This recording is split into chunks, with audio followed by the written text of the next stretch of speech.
What is up, guys? Welcome back to another video here inside of the Tube Money Masterclass. So, how to train the new people that you hire. So, whenever you first hire someone onto your team, you need to have documentation and instructions telling them the exact requirements, what you don't allow, what you do allow, and really just simplify everything and explain everything to them. So, depending on the position, that can be as easy as sending them a Google Doc with instructions. And luckily for you, I've made templates that you can literally copy and make into your own. And as with everything else, right, I suggest editing these.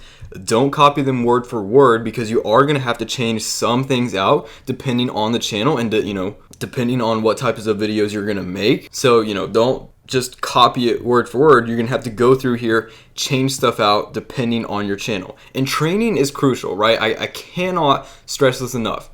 You have to train everyone you hire, not only when they're first starting out, but continue training them even after they've been working with you for a few years. Because the more you teach them, the more they will learn. And the more they learn and know, the less you'll have to do in the long run. And when that happens, you can truly replace yourself in your business and not have to worry about having to deal with a team and all this complicated stuff. So trust me, it pays massively in the end to put in the work up front. It might seem like a lot, but that's the only way to really automate this entire process. And so not only are these documents full of everything that they need, but they're also not so long that it becomes overwhelming. And I hope by you reading this right now and listening to this video, you're starting to realize just how unbelievably valuable these are.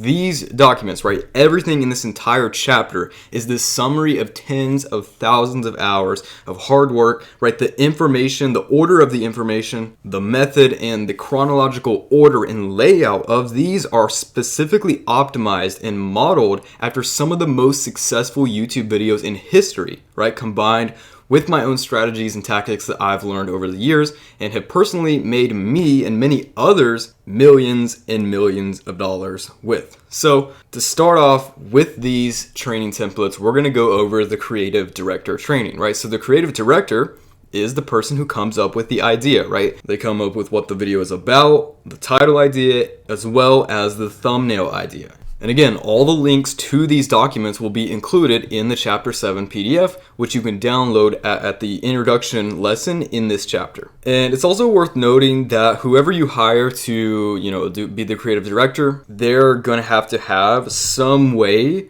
or some tool to make a sketch of thumbnails. Maybe they can make a mock-up in Photoshop or even draw it on a piece of paper, right? They're gonna have to have some tool or have something figured out so that they can easily just send a link to the sketch of the thumbnail, right? So here's an example. Again, they're coming up with a title idea, the thumbnail idea, and the video idea. So the title idea, lottery winners that went broke, right? And then they give the thumbnail idea here, right? Then now, a bunch of money and now it looks like they're homeless. What the video is about. Look at the biggest lottery jackpot winners and who went broke and were victims of the lottery curse, right? And this is an example from a real video that we did. So the thumbnails that the creative director make aren't going to be the final thumbnails. It's only a sketch, right? It doesn't have to look like this. This person just made this sketch in Photoshop. I've had some who literally draw them out on a piece of paper, take a picture of that piece of paper, upload it to Google Drive, and then send that link. I've had people make sketches in, something like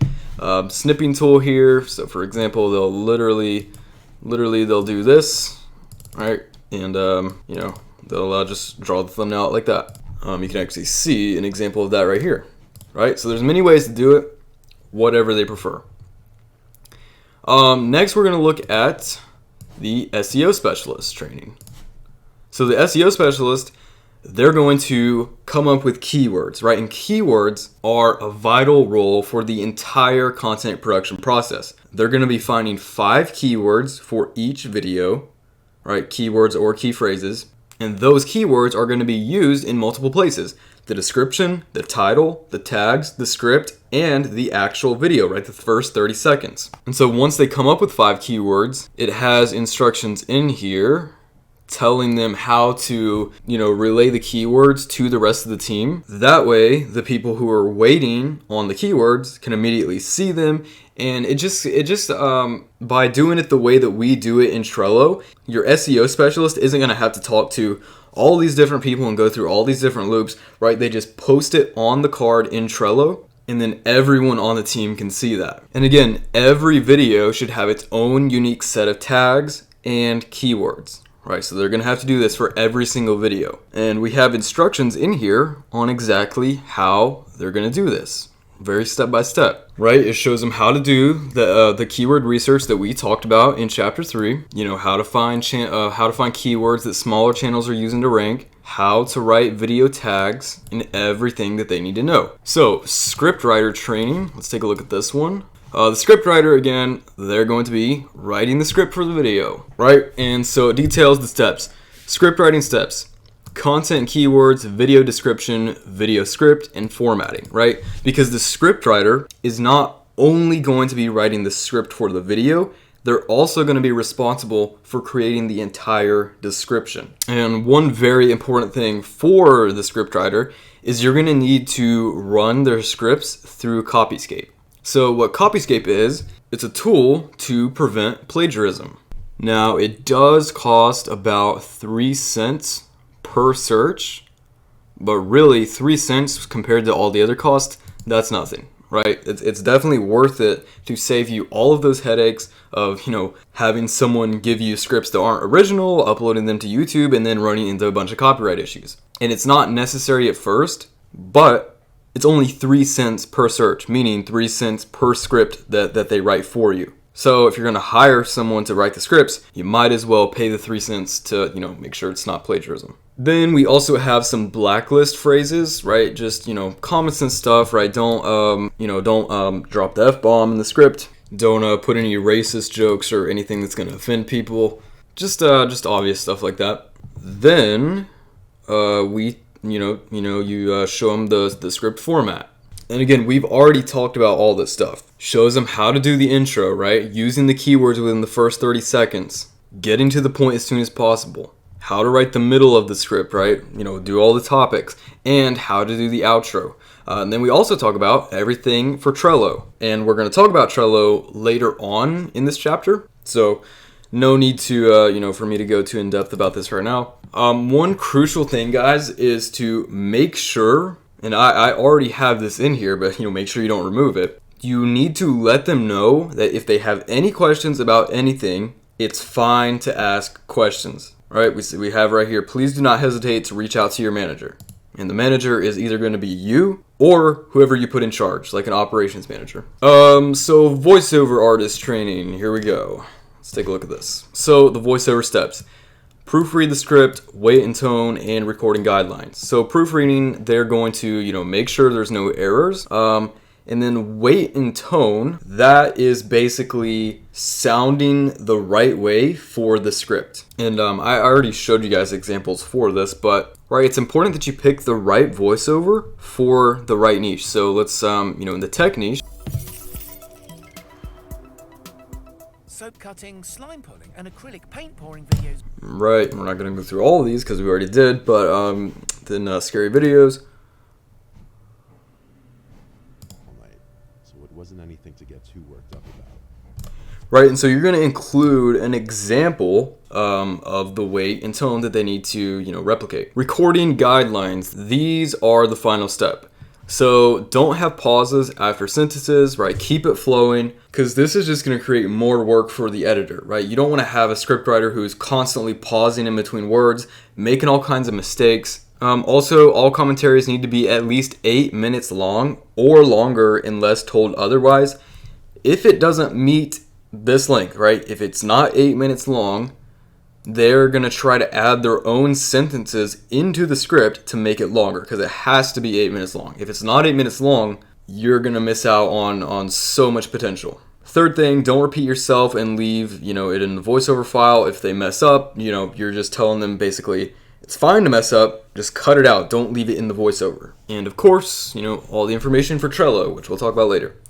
So video editor training. The video editor needs to understand fair use, needs to understand what type of editing style we want, and also, understand the editing guidelines. So, fair use. It's really important that your editor understands fair use. And, some of them have trouble with this. So, to make it super, super simple, when you edit a video, you're required to gather materials, images, and video clips. Per image, you may only display it for 5 seconds max. Typically, I recommend 7 seconds, but just to be safe, because, again, some of the editors have trouble understanding fair use. You just want to make sure that they're only showing one thing for 5 seconds at a time if they're not gathering it from a copyright-free source like Pixabay or Pexels or some other site like that. If they're just ripping images from off of Google, that's totally fine, but just to be on the safe side, you want to let them know don't show those for longer than 5 seconds. Right? They're also going to, slow pan out to the side. They're also going to add edits to it. Make sure the images are high quality. Right, for video clips, I do let them use the 7-second rule. All clips must be high quality, HD 1080p, and then if there's watermarks in the video, they need to remove those. And the way that they can do that is either just zoom into the video to remove them, right, so that they're not visible in frame anymore, or just blur them out.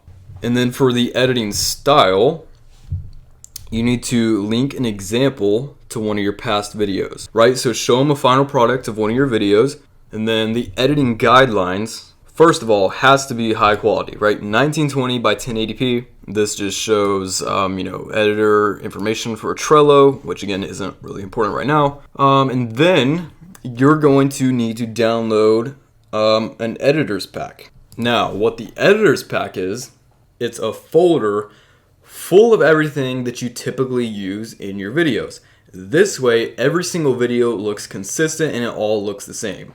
And so if you have 3 different people editing your videos, they're all still going to look the same, right? And you can download this right here. This has all kinds of, edits and sound effects, overlays, just stuff that editors typically use, because every video on the channel needs to look the same unless you're improving, right? It needs to have the same consistent high quality, right? I get comments like this all the time, right? The production value here is insane. This could have been a Netflix documentary, because again, quality matters so much. So virtual assistant and quality checks training. So the editor's job is to edit videos assigned to them as fast as possible while also still holding the high quality that the channel needs. However, in doing so, sometimes mistakes are going to slip through. And again, it's totally fine if the editors make a mistake. You need to let them know that. It's fine. Everyone makes mistakes. But to catch those mistakes, we have a virtual assistant do a quality check on each video, right? Not only that, they're also going to copy the correct settings, paste them over onto YouTube, schedule the video, and do everything like that. So, correct settings, right? We list in step-by-step details, so you can hire pretty much the dumbest virtual assistant and they'll still be able to figure it out. It's all step-by-step. Literally every single step is detailed here. So they're going to have absolutely no problem learning this with this document, right? All step-by-step, all the correct upload settings, how to add end screens, how to add subtitles, and then also everything they need to know about Trello. And in here, let's see where it's at. You're going to select category for the niche. You need to edit this for your own niche, whatever niche you're in. The categories on YouTube are film and animation, autos and vehicles, music, pets and animals, sports, travel and events, gaming, people and blogs, comedy, entertainment, news, politics, how-to and style, education, science and technology, nonprofits, and activism. So, kind of use common sense there. And generally for stuff that's not on there so obvious, I would pick entertainment. Scary videos is entertainment. Obviously, if you're a tech channel, you would choose science and technology. It's not really science, but it's technology.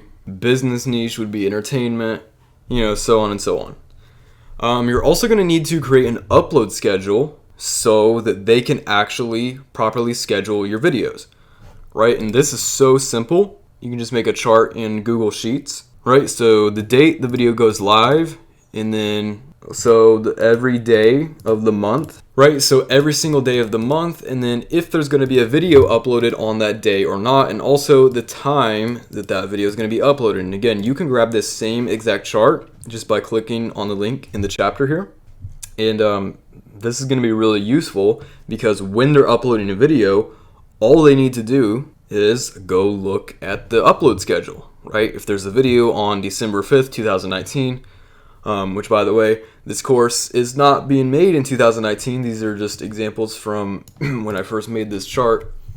Because I had someone message me about that on the last course because I recorded a video and it had a thing from 2018 and they thought that the course was made in 2018. Right, always up to date, just examples. Thumbnail artist training. This is pretty important. And again, the thumbnail artist isn't going to be coming up with the entire thumbnail. All they're going to do is really bring the mock-up that the creative director made to life. So, and we list everything here, right? Everything that we talked about in the thumbnail masterclass section, to place most important elements on the left, use human emotion, have one primary element that stands out, use the right colors, implement curiosity, imply action, keep text to a minimum, 3 words max, right? Never put anything in the bottom right corner since that's where the timestamp goes. And of course, use appropriate fonts. And even though I have all this stuff in here, never assume that they understand it completely, especially the first time, right? I would ask the people that you hire, if they understood everything, if everything was clear and plain, ask them if they have any questions because again, you want to make sure you let them know it's fine to ask questions. Don't be afraid to ask questions. And so if they are confused and you need to, include a video, explaining a part, I would use Loom, right? You can just do a quick recording of your screen and send them the link. So deadlines. Deadlines can be tough because sometimes it's hard to understand what you should expect from your team. And some parts of the video production process take way longer than other parts. And unless you have a realistic guide for how long each video should take, you are going to really send an off-putting message to your team and potentially make them stop working for you. Because if they feel too pressured and you're giving them these crazy unrealistic deadlines, they will leave and they will go work for someone else, right? So it's important to understand how long something should take realistically. So this is a screenshot from our Trello for just one video, right? As you can see, the video editing took 4 days. And when I first told people that coming up with the video idea takes 2 days, the video editing can take up to 5 days, and just making a thumbnail can take up to 24 hours, everyone told me, you're getting ripped off, Dylan. That's a scam. You need to fire your team. But they said that before I told them that I don't pay people by the hour. I pay them on a milestone by milestone basis, right? I pay them per whatever they do, per thumbnail that they make. And this way, it's financially easier to let your team know that they can take their time and not have to feel pressured to rush through stuff, which, all that does is creates poor quality content. And although it's great to make sure that they're not feeling rushed, you also want to make sure that you're not allowing them to take too much time. So, how much time is too much? Well, here is a chart for exactly that. And so many people make the mistake of setting these unrealistic deadlines. So, for example, what I do is I never give a single scriptwriter more than 4 scripts to work on for the week. If I need more scripts than that, I'll get another scriptwriter, right? I'm not going to overload the guy or else he's going to create poor quality work or just go work for someone else. So if you're hiring one person, I know this might sound surprising, but I would give them up to a week to make a video. You could find someone who can do it every day, but that's pretty unrealistic, and you're going to have a hard time finding one person to even do it in the first place, especially trying to find someone who can do a video every day. So for one person, I would recommend giving them at least 7 to 8 days to make a single video. Other than that, right, if you're not hiring a single person, if you're hiring a whole team, the creative director, right, the one who comes up with the video idea, give them 2 days. No more than 2 days. They don't need more than 2 days. And these are per video, right? Per video. The SEO specialist has 1 day to come up with keywords.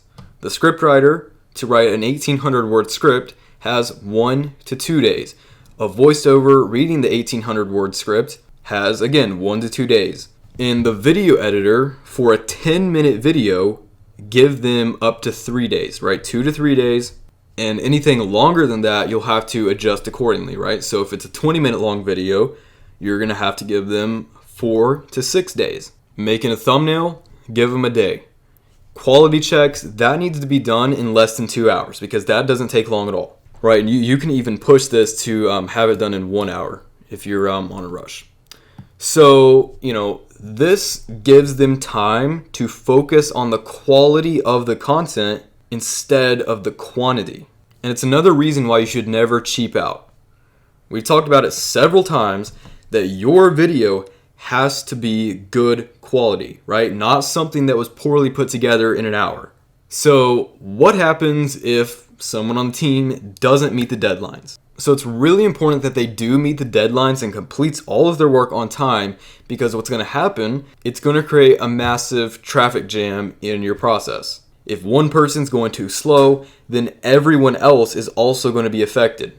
And so if they just started working for you, give them a warning, right? Let them know that we really need these to be produced within the certain time frames, because if we don't, it's going to slow down the entire team, right? So give them a warning if it happens first, if they just started working for you. If it becomes persistent and they keep doing it over and over again, even after they said that they're going to get it together and it's not going to happen again, you need to fire them. Get rid of them and replace them. Right? Don't be afraid to fire people. If they're underperforming, you need to be firm and let them go. Right? And while also it's important to be firm and let them go, there's a balance between, that and understanding that people are humans and everyone makes mistakes, right? It doesn't matter who you hire. They usually tend to miss a deadline occasionally, right?